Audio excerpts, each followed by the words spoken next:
Você não te sustenta com a sua própria justiça.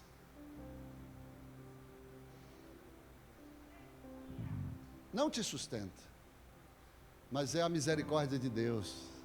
É você reconhecer que é Ele em você. Que é o trabalhar dEle em você. Que é o construir dEle em você. Que é a vontade dEle em você. Você não tem que ter medo do diabo. Ontem eu falei na live, foi outra revelação que Deus me deu.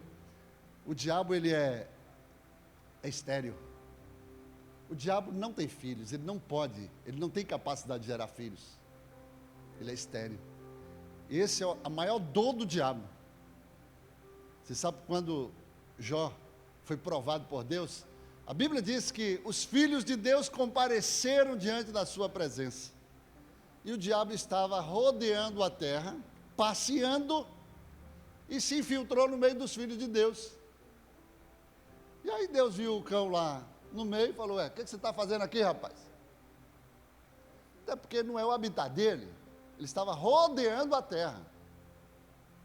Como eu sempre digo aqui, Salmo 115, versículo 16, que a terra Deus deu aos homens. Espírito não tem habitat na terra. Quem tem é homem. Por isso que Jesus teve que se tornar homem, porque ele era Cristo, o Filho, Espírito. Ele teve que se tornou carne, ele entrou numa roupagem humana. Então o que você está fazendo aqui? Aí o próprio Deus criou aquele cenário e perguntou: tu passeou na terra? Estava rodando aí? Sem ter o que fazer? Tu viu lá meu servo Jó? Aí Deus teceu as características: homem fiel, sincero, de caráter, íntegro, que me teme e que se desvia também do mal. Desvia de você. Você viu ele lá? Aí a gente sabe a história. Então, irmãos, o diabo, ele é especialista, como ele não pode gerar filhos, ele se infiltra no meio dos filhos de Deus. O desejo de Deus é reproduzir o caráter do seu filho em nós, Jesus. O diabo quer bagunçar a nossa imagem que Deus fez conforme a sua semelhança.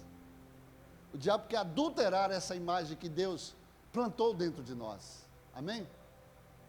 E é por isso que o diabo, ele se infiltra para poder descaracterizar a imagem de Cristo de nós.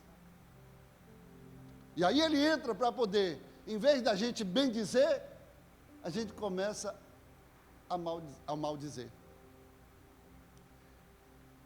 Em vez de abençoar, aí o diabo abre a nossa boca na influência por causa da nossa mente e começa a amaldiçoar. Vocês se lembram de Balaão? Balaão, por causa de dinheiro, uma mente fraca, sem caráter, um profeta que Deus usou muito. Ele foi comprado por Balaque para amaldiçoar o povo de Deus. E ele foi lá por 3 vezes. E quando foi amaldiçoar, Deus usou a boca dele para abençoar.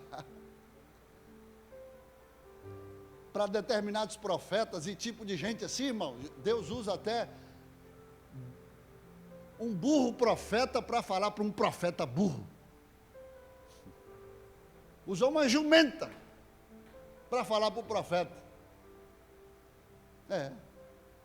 Questão de mente. Cabra sabe que toda riqueza vem de Deus, todo dom perfeito vem de Deus, dele é o ouro, a prata, e o cara vai se vender ao cão para poder amaldiçoar o que Deus abençoou. E ele conhecia a palavra.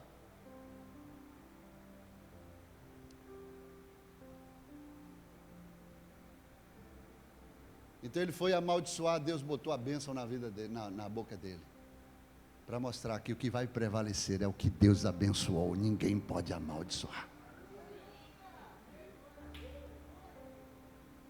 Amém? Tudo é uma questão de mentalidade. O crivo de Filipenses 4:8 já lhe disse o que é que deve estar na sua mente. Tudo que é justo, tudo que é puro, tudo que é honesto, tudo que é sincero, tudo que é de boa fama, se há algum louvor, se há alguma virtude, nisso se deixe ser amoldado na sua mente. Ocupe o vosso pensamento. Você é o que você pensa. Você pode morrer, mas o que você construiu na sua mente vai permanecer como legado. Legado não é aquilo que você deixa para as pessoas, mas o que você deixa dentro delas. Jesus deixou um grande legado. E esse legado está nutrindo as nossas vidas até o dia de hoje. Esse legado está transformando continuamente vidas. Esse legado continua vivo dentro de nós. Ele morreu, mas ele não podia permanecer naquela tumba fria. Ele disse: esse mandamento eu recebi do meu Pai. E ele disse para nós: um novo mandamento eu vos dou. Eu tenho poder para morrer, mas tenho poder para ressuscitar. A morte não pode tragar a minha vida, nem a minha alma na sepultura. Ele deixou esse mandamento para cada um de vocês.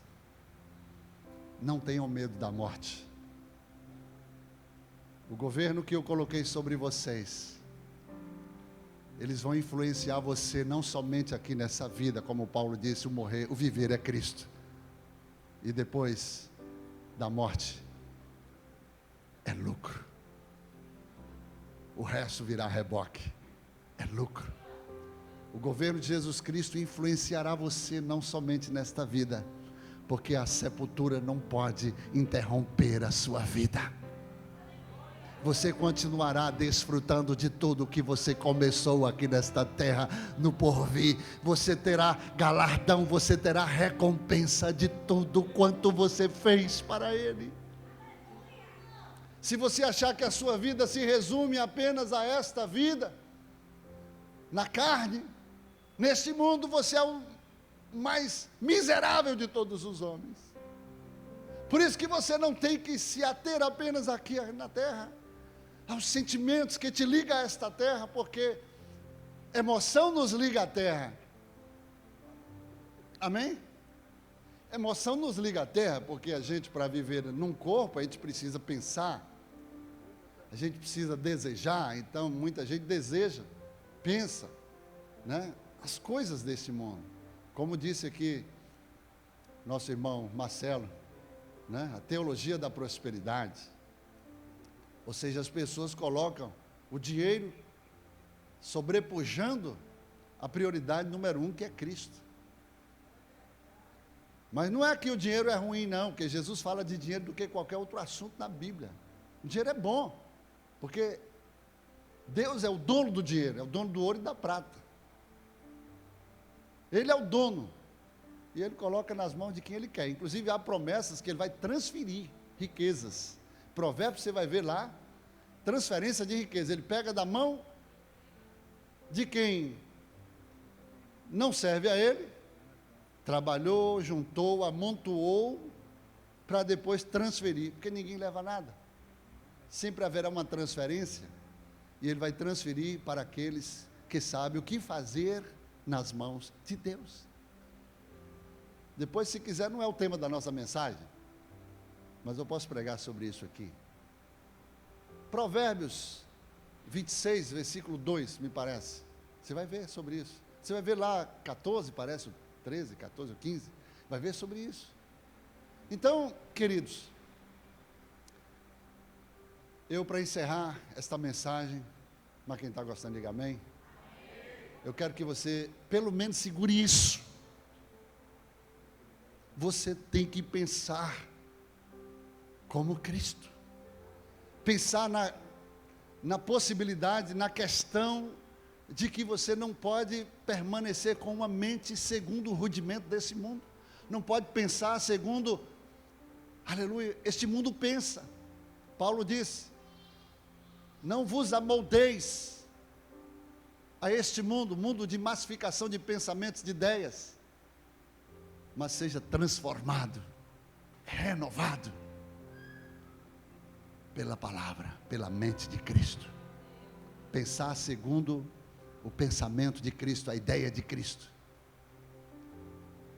E eu sempre tenho dito aqui que a palavra é o pensamento de Deus, é o pensamento de Cristo, é Cristo revelado nas palavras, é Cristo revelado de Gênesis a Apocalipse.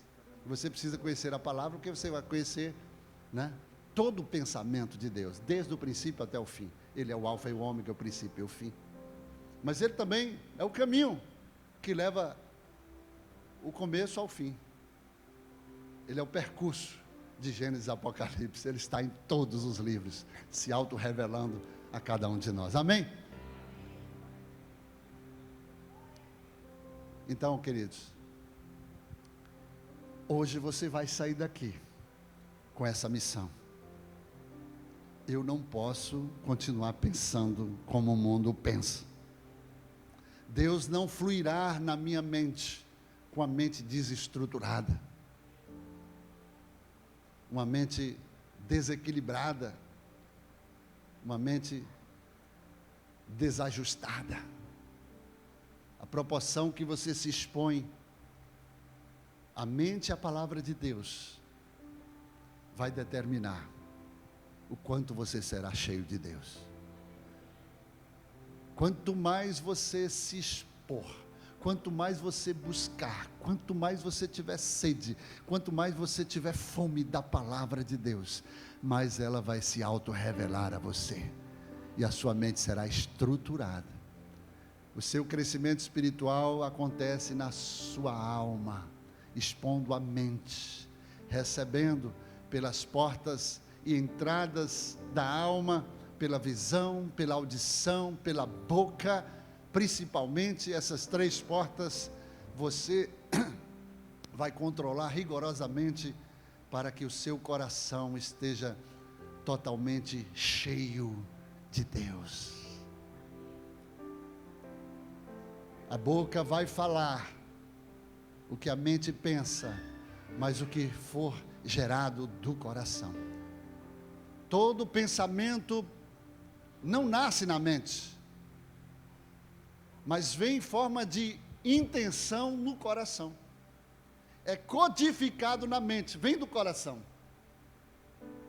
Então, por isso que lá no coração, Deus fala com você. O diabo não. O diabo fala na mente.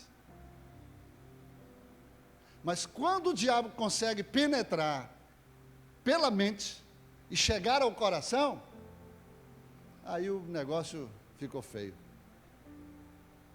Mas lá no coração você pode orar e só Deus ouve.